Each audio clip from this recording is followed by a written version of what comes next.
Welcome, everybody. My name is Mina Jane. I'm the director of the Ashland Public Library in Massachusetts, and I am super excited to be here with authors Shana Galen and Mimi Matthews, who are historical fiction writers. You might know Shana because she is an icon of the genre, and Mimi just burst onto the scene like, I don't know, like 10 years ago, and her name is just everywhere. So I am so excited to have this conversation about historical fiction and their books and basically their impact on us readers. So before we get started, we are recording this, and I will send that link to everybody after the program. Also, I'd like to thank the Friends of the Ashland Public Library for supporting all of our programs. We couldn't do this fun stuff without them. I'd like to thank Shana and Mimi for letting us share this program with other libraries because, as all of you know, when libraries work together, we just make magic. And this feels very magical to me because I'm a huge fan of both of these authors. And if you have questions, please put them in the Q&A, which is a button at the bottom of your screen. And if you want to just chat with each other, the chat is open and you are welcome to say whatever comes to mind.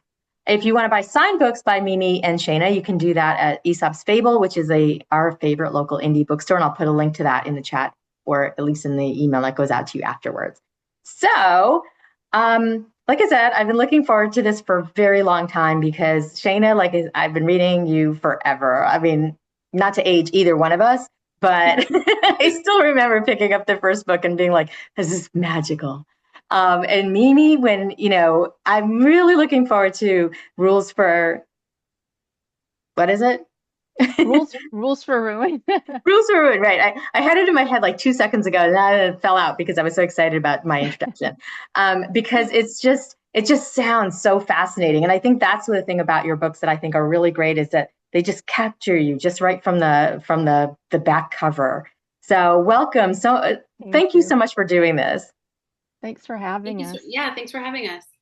So I'm going to start with Shana and ask you to tell us a little bit about yourself and your latest book, which you actually changed your featured book for this program. So tell us a little bit about that. So I'm Shana Galen.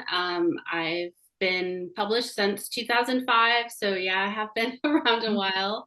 And I originally had a book called 21 Days of the Lion, but then I ended up putting out another novella because I was summer and I wanted to put out something summery. And since I'm a hybrid author, which means I publish traditionally and self-publish, it kind of gives me that flexibility to do that. And so my latest one is called Don't You Forget About Me. So hopefully that helps you remember the title. And it's got a really beachy vibe. It is an amnesia trope, and this is actually my first amnesia book that I've ever written. And basically, what happens, it's hard to tell you too much about it without giving stuff away. But the heroine wakes up. She's in a dark cave that's filling with water. She has no idea who she is, what her name is, where she is. She crawls out of the cave onto a beach, and a man is walking down the beach and calling out a name, which she is assuming is her name. And when she starts talking to him, he tells her that they're married, that he is her husband. She doesn't remember him at all. Of course, as time goes on, she starts to feel like something isn't right, that maybe he's not really being 100% truthful with her. And then when we finally get his perspective, we find out that she has some knowledge that he really, really needs, and that is essential. So that's Don't You Forget About Me. Sounds amazing. It just came out though, right? Recently? It came out last month in July. Yep. Okay, so you guys should all be looking out for that. And of course, the title, as I was telling Shana, as a child of the 80s, just hit me in the feels.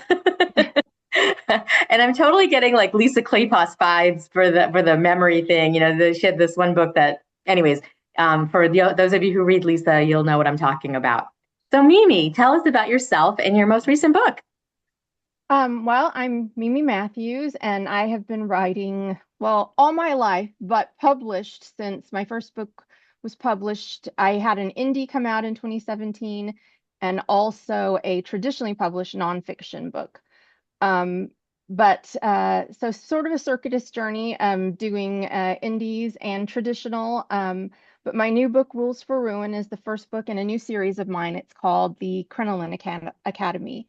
I've been describing it as Peaky Blinders meets Great Expectations because I sort of was inspired to write it by Great Expectations. It's about a woman sort of like Miss Havisham, but she's, raising these girls, forming them into weapons. But unlike Miss Havisham, who was forming them into weapons as vengeance against men in general, um, Miss Corvus in the Crinoline Academy is making them into weapons against the patriarchy.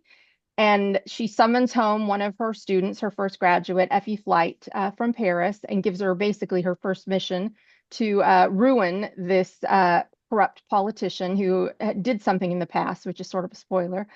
Um, and Effie thinks she's going to do it, no problem. But there's somebody else who very much needs this politician to not be ruined, and that's Gabriel Royce, who is a bookmaker in the Rookery. He's sort of a almost a dark sort of Hades figure. And so one is trying to protect the Viscount and one is trying to ruin him. And so the two of them, go at it through the whole book, one-upping each other in this sort of cat and mouse game, but also they really like each other. And so of course there's romance and trying to figure out how they can both get what they want, but also have each other, which is sort of the crux of the story. But I had a lot of fun writing it. Well, like I said, and I can't believe I didn't get the title because it's right behind you. That's good.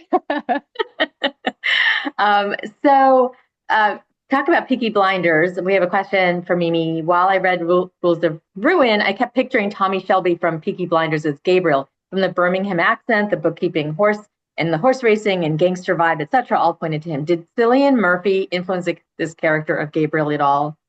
Well, I'll tell you, when I started writing it, it was more of a Hades. I wouldn't say Hades Persephone because Effie's definitely not Persephone, but it was more of a Hades underworld dark figure. But the more I was writing him, the more I was thinking how much he reminded me of Tommy Shelby in certain respects.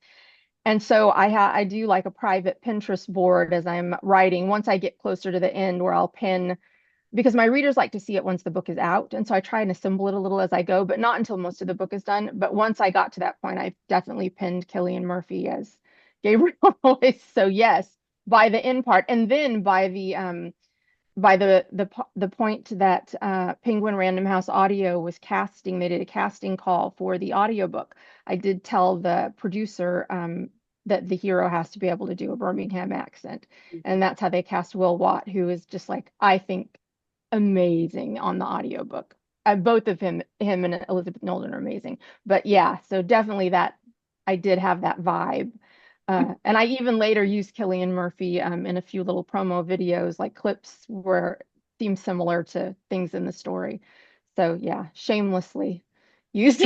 Shamelessly Oh no, used. no. We have to, as a reader, I know I'm happy when my authors like find stuff all over the place to, that capture my attention. Like I said, I was going to go into sort of like the where historical fiction is or historical romance is right now, but I think I'm going to pick up on something, Mimi, you just said a second ago about smashing the patriarchy, because romance has always sort of really elevated women's rights and women's agency and things like that.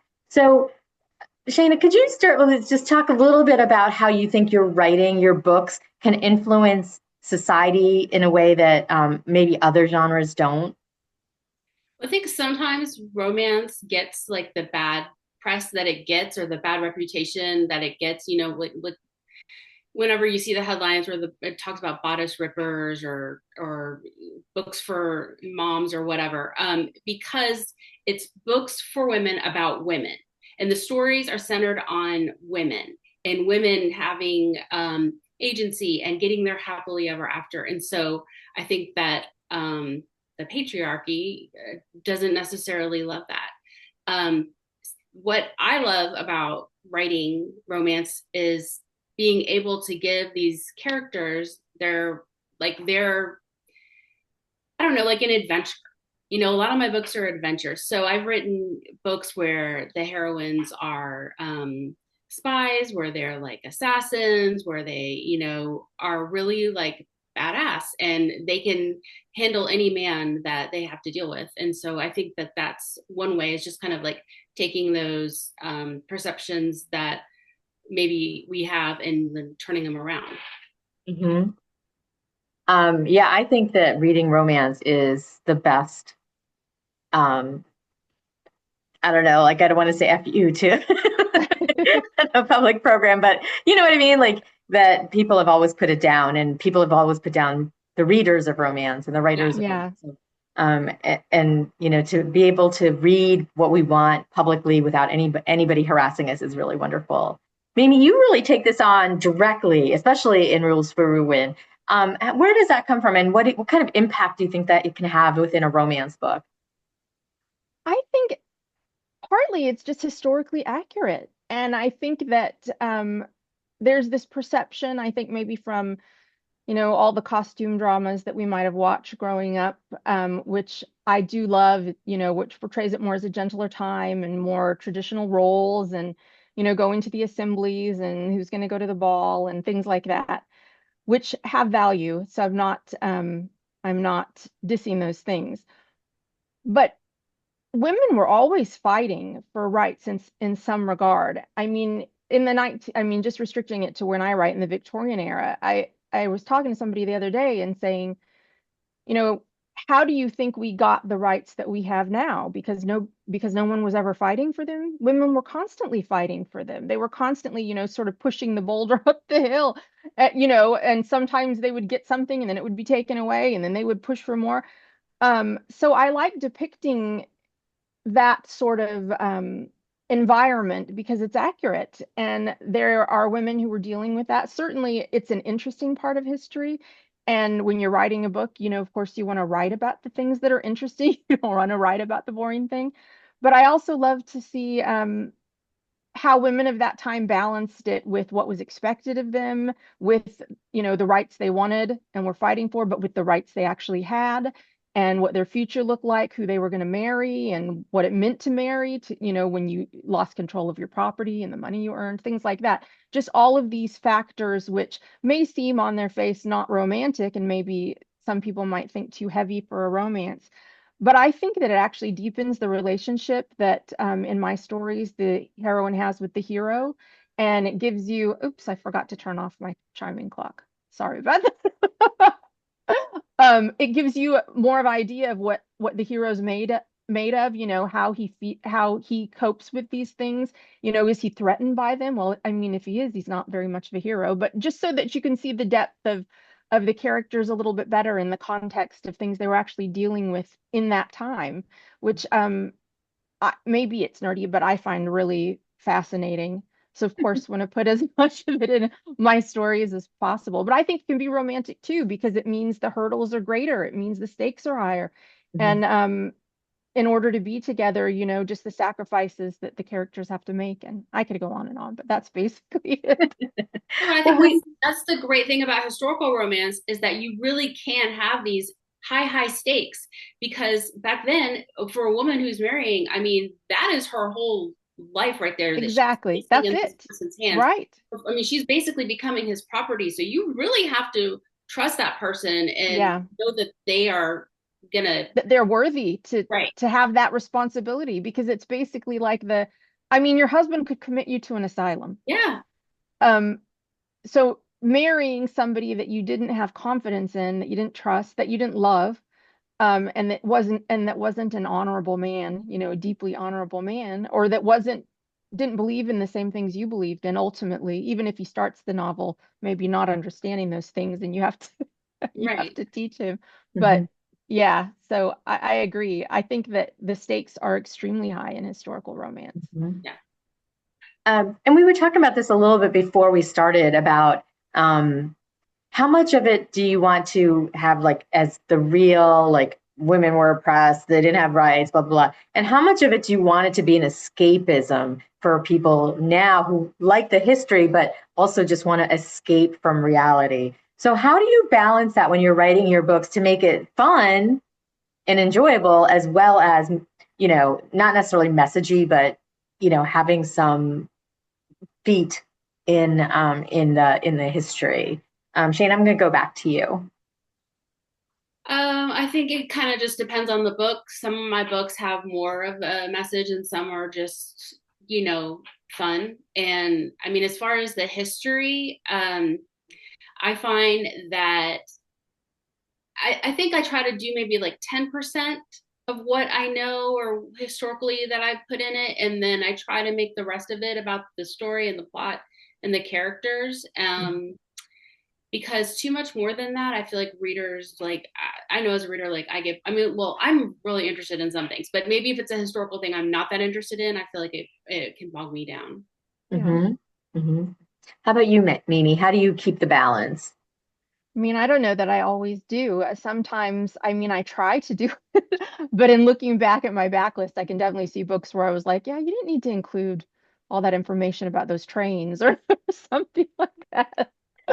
But mostly what I do is I try to have enough that it feels organic to the story, that it's layered in with a light hand, that it doesn't affect the pacing, that it's not going to make a reader's eyes glaze over, that it's going to enrich the story.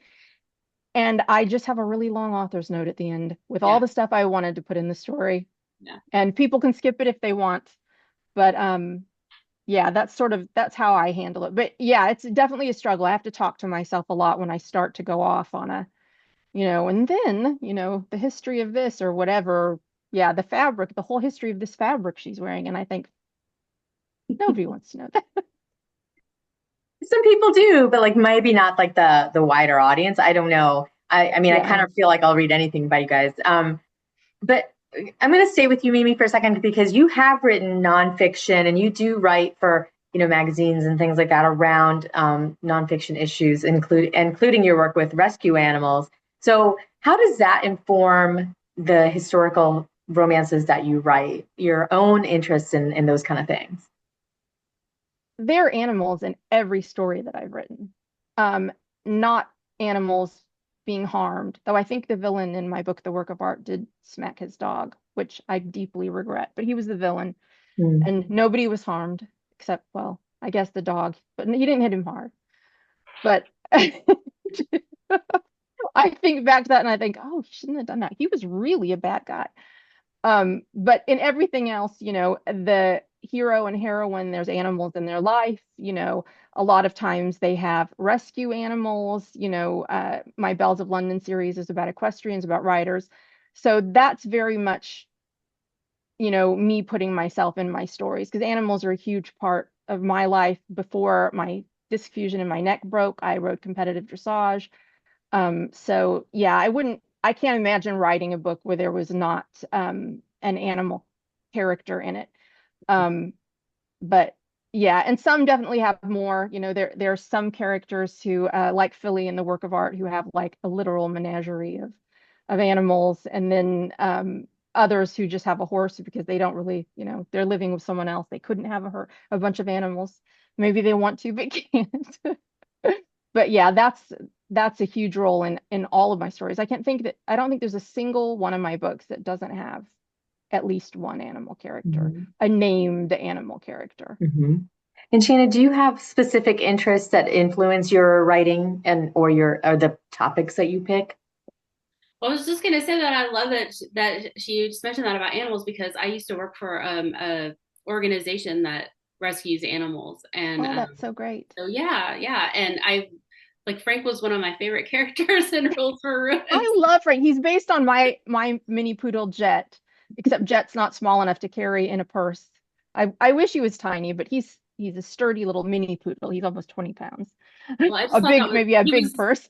he was such a great character. I mean, he had his own little personality. He really like developed him even as well as the other characters. So I feel like if you love animals, everybody at some point has known a little dog like that. And it's especially the little dogs, which have these outsized personalities where they're well, like, yeah, I have a little dog. yeah, they're like so loving to their person, but they're ready to take on the whole world if Yeah. necessary. So yeah. As far as interests that I have, I am really interested in the French Revolution, and I've written a series that takes place during the French Revolution, and it has not sold very well at all. But I loved writing it, and I still to read. I mean, it came out a few years ago, and I still read a lot of things about the French Revolution. I'm just really, really interested in that. And other books that I've written have had characters who maybe like lived through the French Revolution, or if they're nobility and maybe they lost somebody in the French Revolution. So I'm very interested in that. I'm also really interested in looking at like the juxtaposition of like the wealthy or the richest of the rich and the poorest of the poor, which is another thing I loved about Rules for Ruin, is because she really showed that in that book. And a lot of, you don't see that a lot in historical romance. I mean, there's some books that where you're focusing on characters who are not titled or are struggling, and then some books they focus mainly on like, you know, the title, Yeah. but they don't always mix that. And I love to mix those two, and I just think you can get so many interesting situations out of those kind of situations. So that was like one thing I loved about your book, Mimi, and that's Thank something that you. I like to do too. Mm-hmm. So I'm going to go back to what you said about the French Revolution and the fact that it didn't sell as well as you would have liked. Do you think that you know, like Mimi, you had said earlier that more diverse books are coming out in terms of like, you know, characters and setting and history. But do you feel like that curbs your wanting to do more like diverse settings or you know, mixing classes, things like that, because the readers aren't clamoring for it? Is this for Shane, me I'm or going to Shana? start. I'm sorry, I should have said, no, I'll start with you, Mimi. Oh, I was just gonna say, I write what I want. And if there's an audience for it, I feel like they'll find it. And but I like writing about people who are not of the, you know, upper echelon of British society. And I love the Victorian era, and I'm not done with the Victorian era. So I'm not ready to leave. Um, but yeah, I think it's I'm not ruling out at some point, you know, if the public's like, we don't want this, or we don't even, you know, that might affect what I write. But I can't imagine it would, because when I started, many people told me nobody was reading closed door romance, secular closed door romance. And I wrote it anyway, and it was all okay. So yeah, that's sort of my feeling is Mhm. it won't diminish anything about if you're passionate about something as a writer. I mean, I just feel like when you love writing something, because a large part of writing is you're just alone with your text, you know, you're working on this story and your research. And if you don't have that sort of little flame of loving it and have being passionate about it to keep you going, I mean, that's going to be a very bleak project that you're working on, at least for me. And I don't think that I would be able to to get through it, to finish it, if I didn't love what I was writing about. Mm-hmm. And Shayna? I think as far as historical romance, I don't think diversity in setting is necessarily taking off as much as maybe like in characters and stories. And I don't feel like the French Revolution sells. And I kind of understand that because like people getting guillotined isn't really all that romantic, and a lot of readers don't want like that in their romance. I completely understand that. So I don't know about diversity of setting, because I feel like still like Regency, Victorian, Scottish, maybe a little bit medieval, but mostly all British set are really Yeah. still what readers are looking for. I guess so. I mean, my romance book club reads by topic, and last year we did settings, and it didn't go well because it wasn't that the books were bad, although I did read one terrible one about Brazil. Um, it was that there wasn't enough out there. Like it was hard to find books that were set in different places. Yeah. So you know, there's like this like, you know, chicken and egg type of thing there. Um, so let's Shana, you had mentioned reading Rules for Ruin, and I know Mimi, you read Don't You Forget About Me. So what did you think about that? Because you're also a historical romance writer. So, you know, like, what was your perspective on it? Like my perspective on rules. No, Mimi's perspective on Don't You Forget About Me. Well, obviously, I think it was written by somebody who is a master, because Shayna is like been doing this for a long time, and her books are so well regarded. So was not surprised how well written it was. But I loved, I was telling Shayna before we started that I think it was the first amnesia book that I had read, and which I was surprised that I hadn't read one before, because you feel like maybe looking way, way back to maybe the 1980s, there were more books with like amnesia and things like that, these big, big dramatic storylines, but I haven't read one. And I thought it was so well done. I won't do any spoilers, but just the way it was described, her lack of memory, that you're in her point of view, but you really could feel what she was feeling. And so I thought that was really well done. And then when she meets the man who's calling her name, um, it was like the stakes just amped up even more because you didn't know. Anyway, there was a reason to be suspicious, but you didn't know. So it was definitely a page turner. And I want to say, I love the length of it. I'm really loving um, stories that are a little bit shorter. I don't know if that's just me, and sometimes I tend to write those too, is ones that you can read like in a day, and you get the whole story and you get the full impact. But yeah, I thought it was great. I thought it was great. Thank you. I wanted it to be something that somebody could like take to the pool or the beach and like, read in a few hours. Definitely. And yeah, that's totally what I was going for. I also really love writing novellas, and I know that a lot Me of readers too. don't like novellas, but I feel like that is sort of like my sweet spot there. So I when love that. Yeah. yeah.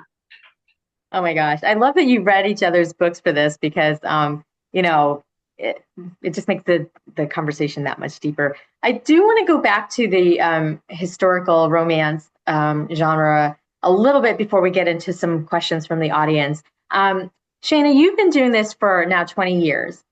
Um, First, what brought you to historical romance particularly? And then second, what changes have you seen in that longer span of time in the genre? So when I first published, I actually had also written a chick lit. I don't know if anybody remembers chick lit, like back from Bridget Jones's Diary and all that.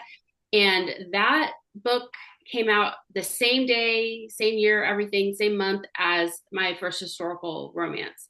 So I was actually doing both at that time. And then chick lit kind of, I guess what they told me was oversaturated about when my book came out. And so there was a second book, but then I just didn't keep writing that anymore. I was told you have more of a historical voice, and I liked writing the historical. I thought it was fun. So I continued doing that. And that was kind of always my first love anyway.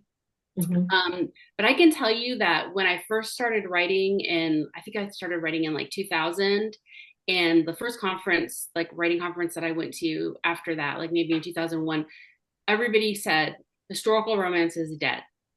They've been saying this for 25 years, and like we're still here. So when some people tell me, "Oh, historical romance is dead," I'm like, "Okay, well, that's what you've been saying, but we're still here." Now, is historical romance like the big juggernaut that it was like in the 90s when that was like everything that was in romance? No, there's a lot more genres out there now, and people read more widely. But I don't think it's going. I don't think it's going anywhere. I agree. That's interesting because totally off the topic, but when I was trying to decide on what degree to get, one of my aunts said, who was a librarian at the time, said, "Don't go towards libraries because libraries will be gone in 20 years." And here we are. So don't listen to those people. Okay, so Mimi, you've been more active in the last 10 years. So what brought you to historical romance particularly, especially with writing the nonfiction? And then what changes have you seen in that time span? So the first book, I actually wrote my first book when I was 13, and it was young adult fiction. And that's the book that got me my first agent when I was 18. Oh my God. And it did not sell. But the next book I wrote was a historical romance, which also did not sell. And then I went to college, law school, lived my life. And by the time I wrote something else, what it was is it was after my disc fusion broke. So I'm, propped up. I'd had surgery to fix my broken neck, really, depressed. And that's what brought me back to writing. And so, of course, I eventually veered back to historical romance and got another agent. And there was a whole thing of, well, nobody wants a closed door romance. Could you write Amish romance? And I was like, no. No offense to Amish romance. I just don't know anything, about it. I wanted to write, 19th century British romance. And so then ended up getting a book deal for my nonfiction, which satisfied my traditional book deal urge. And so once that was happening, I felt perfectly fine to put out my first romance as an indie, and things just sort of took off from there. But yeah, I feel like I haven't noticed a huge fall off in the indie romance sphere as far as people loving historical romance. I feel like it's still going really strong in indie romance. Um, and I honestly wouldn't even have known that people were saying historical romance was dead until I just started hearing the chatter about it on social media. And then I started hearing some author friends I know talking about their publisher had dropped them.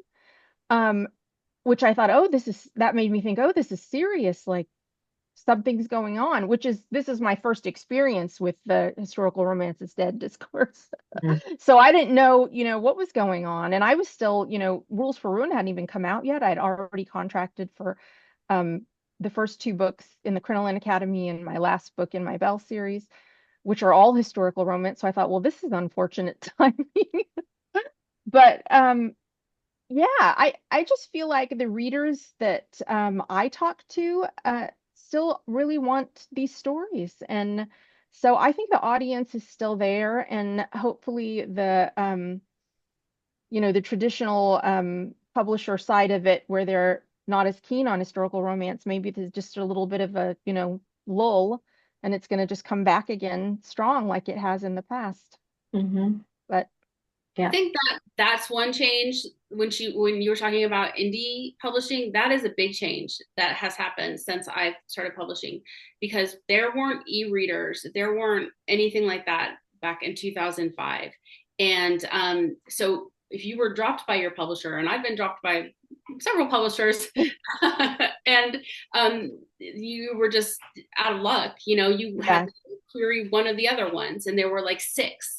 And it was so nice, like I don't know, like 2015, 2016, 2017, like right around there, when e-readers were more pervasive and people were self-publishing, to yeah, have another option, like, right. oh, Where you had great, nobody wants to buy this book, I've spent 3 or 4 months writing it, it's done, oh, I can publish it myself. right, right. Mhm. Yeah.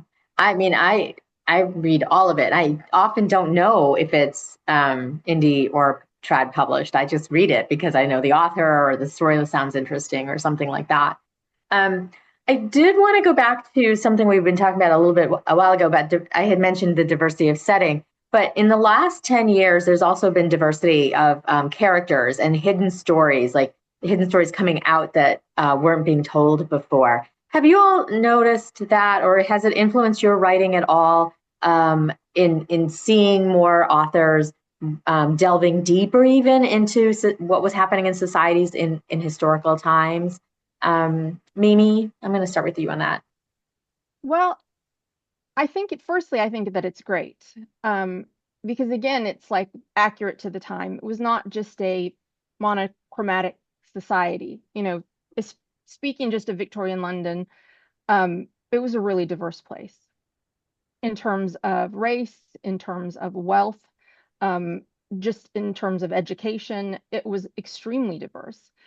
Um, for me, after starting writing quite a few books where my hero and heroine were white, I finally did an own voices book with Siren of Sussex, my first Bells of London book, because I'm half Indian and I was reluctant to write a half Indian character only because it felt too personal to me. And I knew that then if there was criticism, it was going to hit me real hard. Mhm. And but Rules for Ruin has a half Indian heroine. And so I've just been becoming more comfortable with writing stories more of people who are like me, people who look like me, and sharing more about that experience. I think that I think it's hard for diverse authors, other authors I've spoken to who, write diverse stories and having to experience some emails they might get from readers, which are very unkind, or people who say things, and I'm not even going to elaborate on the things they say, but I experienced that too with Siren of Sussex. And then you feel like you have to share more, or whatever. It's just a very vulnerable place to be in. But I'm just so glad more people are telling these stories because it reflects society then and it's relatable to society now. And I think it's really important that everybody can see themselves in stories and not just a certain kind of person, that everybody can be represented in a story. Um, I hopefully all that makes sense. My long rambling answer. I'm sorry. I appreciated it. Shana, how about you? Have all these changes had an influence on you? I love reading the different stories, and I have learned like so many things, which is one reason I know a lot of people read historical romances, because we love learning about things in the past. I mean, for me, I don't have an own voice story because I'm white cisgender, so I have tried to put like maybe secondary characters in, and who are like of a color, or who are you know same sex or whatever relationships. I've tried to do that just because it does make you realize the more the stories that you read that, yeah, it was more diverse than we think about. And the more research I've done into that, yeah, there were a lot of people of all different nationalities and colors in London at that time, and in England, and all over in France, everywhere. So I have tried to add more of that, but I don't see myself as writing a book with a character who is black or Indian or anything, because I'm not that. And, that I don't want to presume to tell that story. Mm-hmm.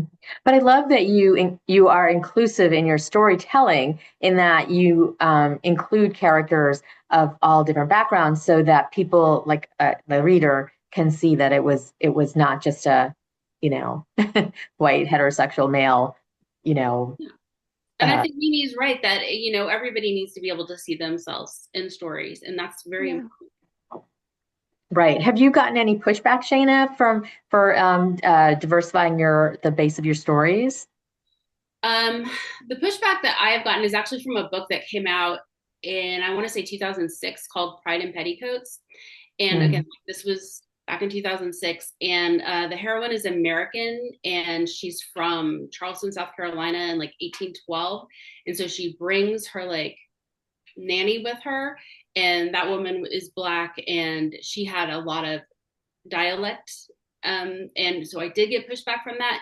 And I recently got the rights back on that, and I went in and I rewrote it. That's great. I didn't, when I looked back on it, then I was like, oh, okay, yeah, I can see how, what these people are saying, what the letters I'm getting, they're right, and that was insensitive. And I wish that, I guess, editors or somebody, I mean, nobody seemed to have an issue with it then. I see your kitty. So I wish that we had, had that sensitivity back then, but I'm glad that I had it, and I was able to go back and make changes to it. Mm-hmm. I love that you did that. I also am sad that you had to get the rights back of your own book in order to do it. Oh, not only that, I had to pay money. Yeah. That's crazy. It's sort of like Taylor Swift, like having to buy back all of her own music. I think that's nutty. Just a couple of questions from the audience. Do your editors ever tell you there's too much historical context in your manuscripts? That would make me really bummed out. But Mimi, I'm going to start with you on that. Never.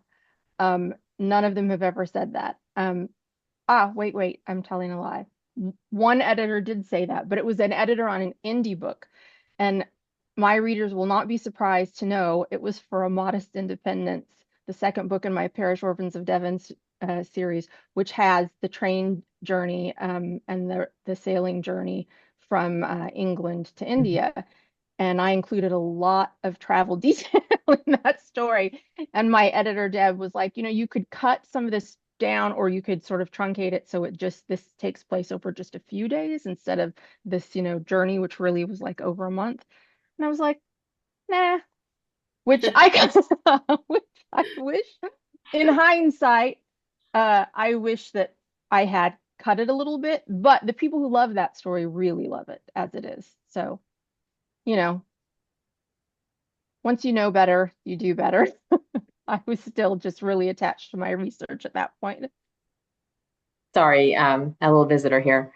Yes, Shana, so you're, has an editor ever told you that you have too much historical context? I feel like pretty rarely. I think when I was first starting out, I got a lot of comments, or a lot of, like, my editors revision letters would say stuff about pacing, and I feel like maybe that was probably related to me putting in like too much Yeah. either information from that didn't need to be in there, and a lot of times it was historical. I mean, like, we don't need to say everything that they were wearing and where all the furniture was made, and who made that, and the wallpaper and all of that. So yeah, I think I've gotten those comments, but Mm-hmm. nothing specifically like there's just too much history. I don't think my books usually have that much. No, I think you have the right, for me, the right balance. But I do have to say, and it's been going on in the chat as well, that a lot of us come to historical romance to learn history as well, because we know that our historical romance writers do the deep research. And yeah, you don't put in all the details, but we learn so much. And that's why the author's notes are so incredibly helpful. I remember I went to England one time and I knew all this stuff about this castle. And my husband's like, "How do you know that?" And I was like, "It was in a book I read." It was in a romance book. And he was like, "Oh my gosh." It's as much or little as you have in there. I think the readers that are looking for historical romance are looking for that history. That's my opinion. If you guys can fight me on it, that's fine. Um, Mimi, somebody wants to know if the Crinoline Academy series is only going to be 2 books. I know you had mentioned earlier that it was going to be 2, but you're contracted for 2. Right. Well, I contracted for 2, and I had originally imagined it as a duology because coming off of Bells of London, which was 4 books, I felt a little tired of doing a series that was big, and I just was commitment phobic. Um, I th- I put in the second book, which isn't out yet, it's going to be out in November. I put a little bit about a third heroine who could potentially be the heroine of book 3, but I would be surprised if my publisher wanted that idea, because I feel like they're generally sort of veering in another direction. So yeah, I think I'm 75 to 80% sure it's just going to be 2 books. Somebody mentioned in the chat too about the decline of paperbacks, which I think is really interesting because both books that are behind you are in trade paperback. Are you being asked to write books that are going to be in mass market anymore, Shana? I believe mass market is going away, except for maybe like Walmart will stock some mass market. That is my understanding, that everything's going to be coming out in trade from now on. That's kind of I mean, for me, like, who've been collecting books forever and have so many paperbacks, I like to have them all the same size, but I guess that's well, not they're gonna also a lot cheaper and more affordable. So happen. I think that's one thing. I mean, in historical romance, where you have readers who want to read, so prolifically, they are reading 2, 3, 4 books a year, or a week. Sorry, 2, 3 books a week. To buy 2 or 3 books that are It's $15.99 really expensive. is, yeah, a lot more than if you're buying a book that's $7.99. Or, I mean, God, I remember when the books were $5.99. So I mean, that cuts down, I think, too, on how many authors are going to be published. Right, and how many books people can buy. I feel like the mass markets used to be also like you would see them everywhere, like grocery stores and things like that. And so they were accessible to even wider range of people. You didn't just have to go to the bookstore to get them. Yeah. And now that seems to be gone or going away. So. Yeah. I do have to say, at the library, our mass market paperbacks rarely get taken out, checked out. It's usually the trade paperback. So I think our readers too, the library patrons, like, and myself too, like, I like the larger text. If I'm not going to be reading on my Kindle, I like the larger text of a trade paperback. So I can totally see the benefit of it as well. I feel like people also are really wanting to like collect books too, because now you'll see like different editions of books coming out, and the spines, I don't know what it's called, but the spines are colored.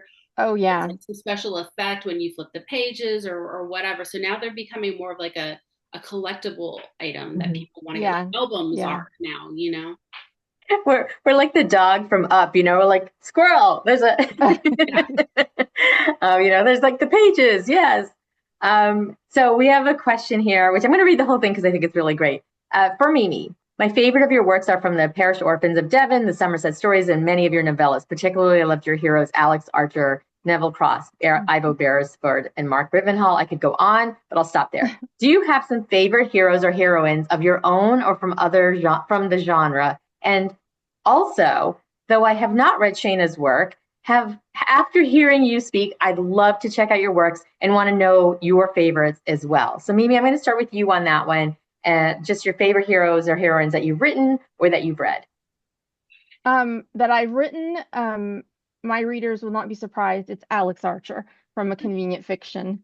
Definitely my favorite hero. Um, I also really like Arthur Haywood from The Work of Art, probably the most decent, honorable guy. Um, I like so many of them. It would probably, I don't know if Shana has the same problem. It'd probably be easier to say the ones I don't like than the ones I like because I like so many of them. But in other people's books, oh my gosh, I can't remember the name of her novel. It's Eloisa James, and I think it's Much Ado About You. The hero in that book, it's the first of her Essex sisters books, and the hero in that book, his name is Lucius, and I'm trying to think of his last name. He is like an amazing hero, and some of the most romantic scenes, just in the fact that he's not a man of few words. So a lot of things you have to sort of infer from the way his actions and like a description of an expression or just things that are really subtle. And the subtlety of it all is extremely impactful. But yeah, I think he's an amazing hero. I'm sorry, I can't remember his last name, but his first name is Lucius. Maybe I somebody, review. maybe somebody in the chat can remind us. I have the funny thing about Eloise. I love her books because they're the one thing that I like about them is that the sex scenes. There's always two, and there's one outside and one in a creative inside place. Oh, neat. I didn't notice that. If you read enough, you'll see like there's this like sort of like, and I Like, always knew aha. to expect that, and I love it because I'm just like I know they're going to be outside. I know it. Where is she going to put them? I love it. Anyways, I'm sorry, Shana. Enough about me. My favorite characters, my favorite heroines are Sophia from Lord and Lady Spy, just because she's just so awesome. I love her. And Marlowe from Earls Just Want to Have Fun. She is, it was so fun writing her. She'll do anything. Heroes, I really like I think I can't I'm sorry, I can't remember his name because I've written so many books. I think his name is Will though from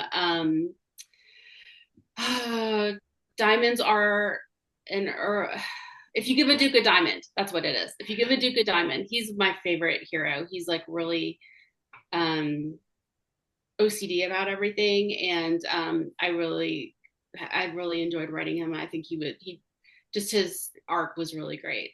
Mm-hmm. As far as heroes and I really love the heroes in Loretta Chase's books, like Mr. Impossible, Oh yeah. Mr. Perfect. I mean, those are just like they are the best. For somehow she makes these heroes who are kind of dumb sometimes, like, but she makes them really likable, and I just can't do that. My heroes have to be smarter. I don't know, but she's able to. I mean, they're not really dumb, but like the way she portrays them sometimes. I also Yeah. really like Lisa Kleypas's heroes, especially like Oh yeah. the series. I think she does a really great job with her. Mm-hmm. Yeah, her heroes. I felt like like she was writing back in the day when heroes like the stories could be problematic. But I never in rereads. I never really. I don't think I felt like that. I felt like they had a reason for what they for their. I'm going to say it. I'm their dickishness, but that's just like I love Lisa Kleypas, and I and Loretta Chase. I told you has done several programs with us because she lives locally. So let's get into some of the writing. Are you pantsers or plotters, Shana? I think we're both pantsers. You are. Yeah. How does that work for you? Like, do you just sit down and write? God, it's really hard to explain. I just sort of have a little bit of an idea.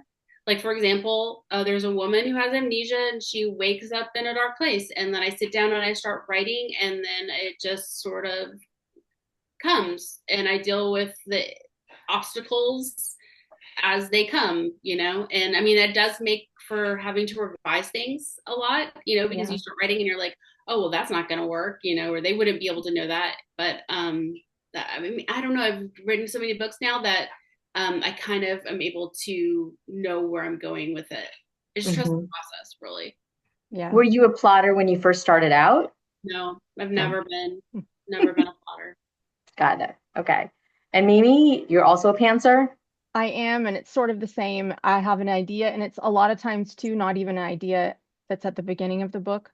It'll be some, sort of out of context, scene from after they've already met or middle scene. Mhm. And I'll write it and then end up building the story around it. And some I do start at the beginning, and I have a vague idea of where it's going, but not very far in the distance. It's sort of feel my way as I go.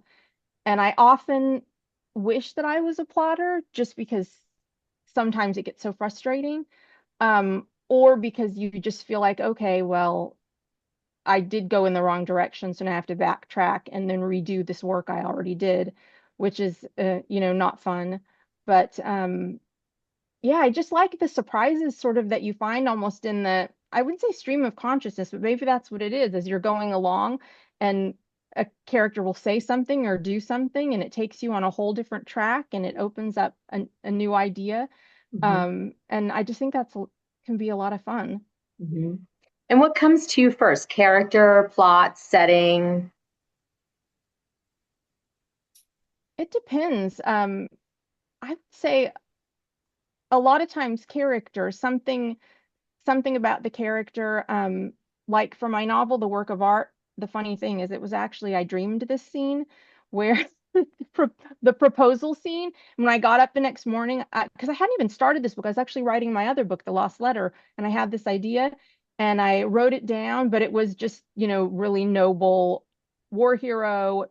He was depressed, had a little bit of PTSD, and just the specifics of his character sort of came to me before like the context of why is he having to propose to her, what's going on all in the world around them, but that eventually came. But yeah, Mhm. I would say probably character.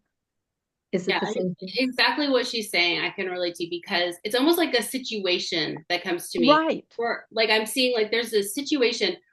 Why is she in that situation? Why is he in that situation? And you're trying to figure out like, okay, so what's their story? And Right. yeah. So how then do you, Shana, do you backfill or do you backfill their character, like to make it a fully realized character? Well,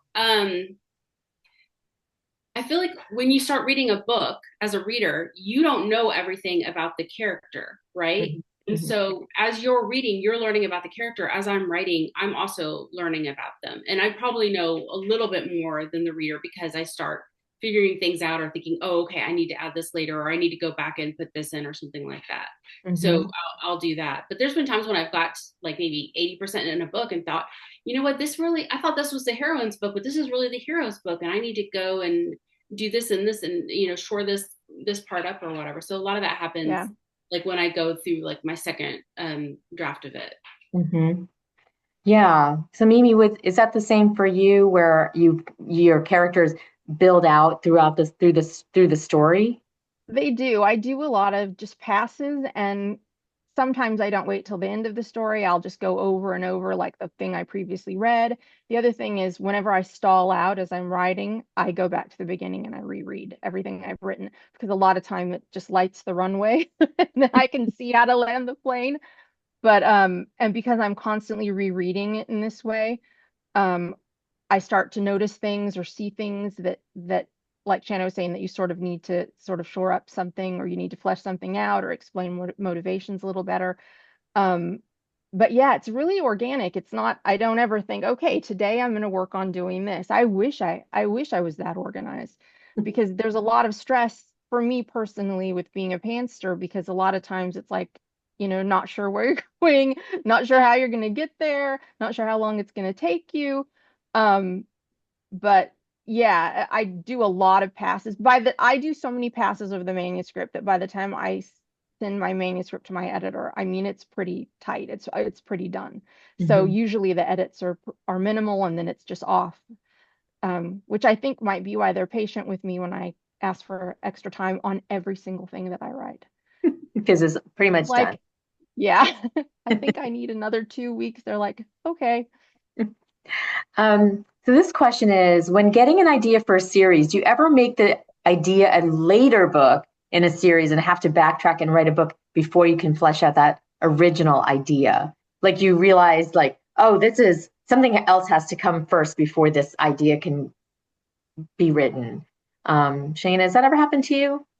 No, that hasn't happened to me. I mean, I have had to go back because I didn't have the rights to a book or something, and then I wanted to continue that series because like maybe I had like one or two books come out and then they didn't continue the contract, and then I would go back and write like a prequel or a book that happened before. So I've gone and done that later, but I don't. I mean, as a pantser, I don't think like my series that I plan them out that much before I start writing. And I have one series that's 12 books. Oh And my I did gosh. not realize, and that I started writing the last book and I thought, oh, I kind of should bring all those characters back together.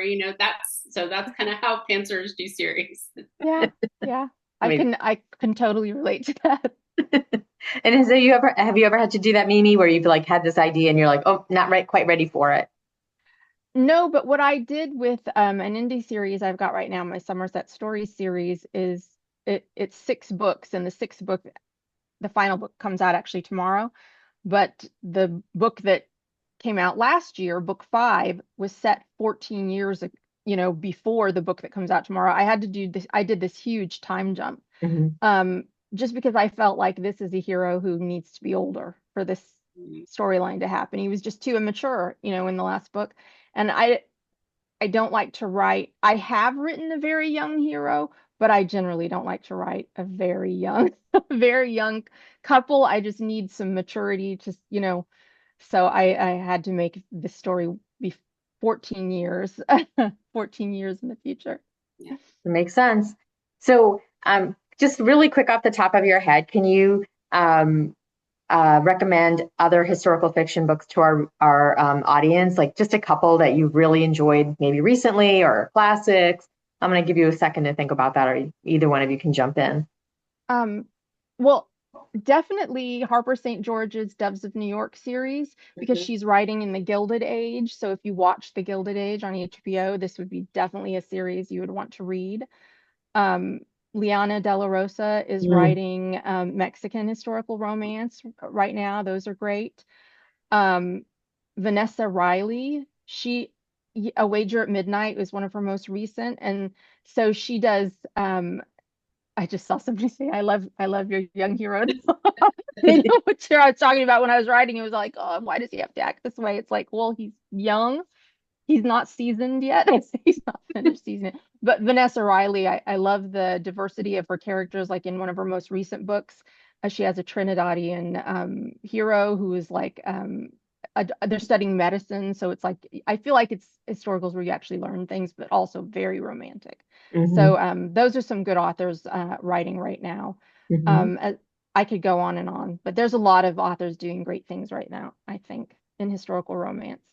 Agreed. Shana, who would you recommend? Yeah, I agree with all her recommendations. I was gonna say, for the Gilded Age, Joanna Shoup has a book coming out this Oh, month, yes. Yeah. and Yeah. this is gonna be interesting to see how readers take this, but it is in first person. Oh. Oh, Hmm. Yeah. If you read the excerpt she has on her, it is first person. So I know that a lot of historical romance readers aren't quite ready for that.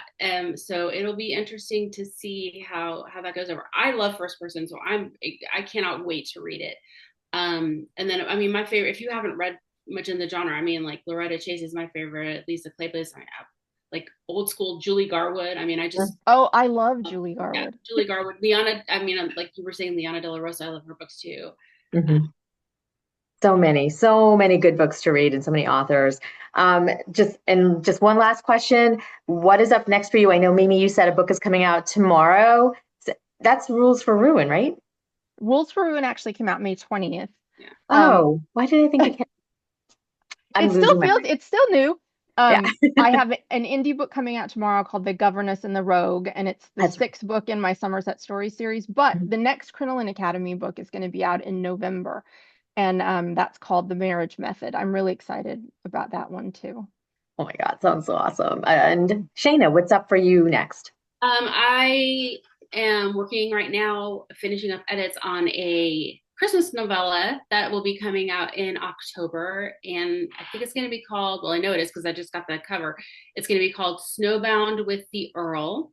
And so that will be in October. And then in around June, I will have a new series out. Oh, I Ooh. can't really say much more about that yet. Exciting. Well, thank you so much for this really wonderful talk. It's even better than I ever expected it would be, and my expectations were high.